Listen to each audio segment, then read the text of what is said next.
All right, well, welcome back, guys. It is time to talk about the Seiko 5 Sports Orange, the SRPD59K1. The Seiko 5 Sports line is a great affordable watch line that can get anyone into the hobby.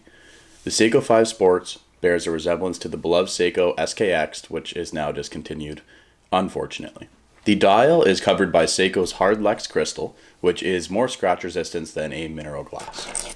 This variant is a beautiful sunray orange dial with silver indices and gold hour markers and minute hands with a black seconds hand.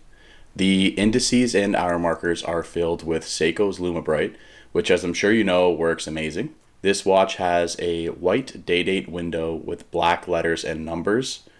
It has a 120 click unidirectional bezel that is black with gold accents. For the price range, the bezel sounds and feels amazing.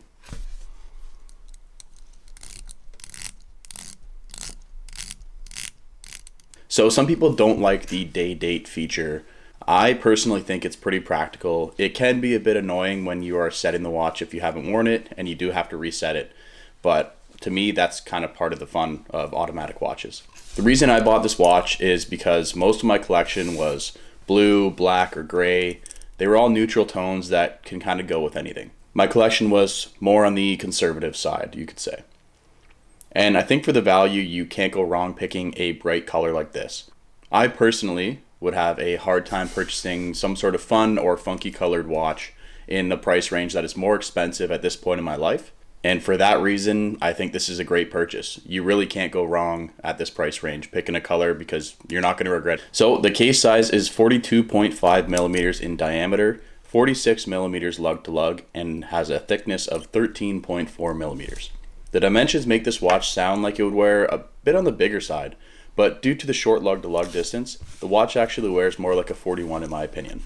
The bracelet is very comfortable for the price range, but it does not feature a taper, so some people may find that it's a bit bulky.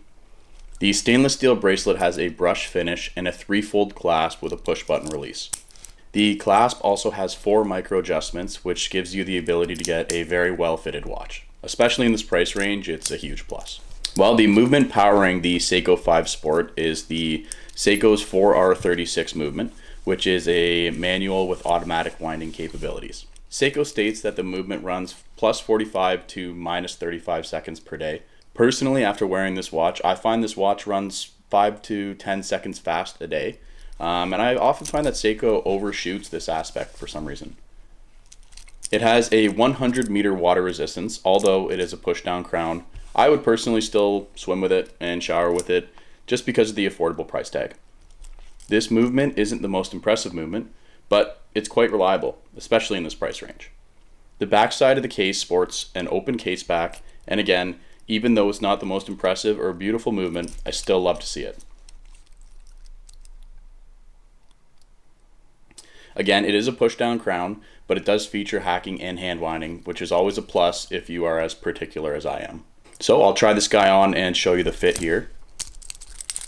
Now I have a 17.5 centimeter wrist, which is just under 7 inches. Overall, I think it's a great watch for a great price. I personally love the feel and fit, and I think Seiko 5 Sports are a great addition to any collection because you can do a funkier or a fun color and not have to worry about regretting buying it because of its relatively low price tag.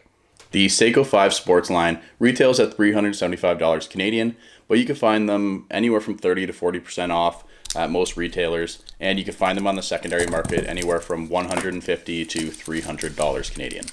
Let me know if you guys have purchased or ever tried on the Seiko 5 Sports models and which variant you went with. Make sure you leave your comments down below. If you don't mind, hit the subscribe button, and I'll see you in the next video.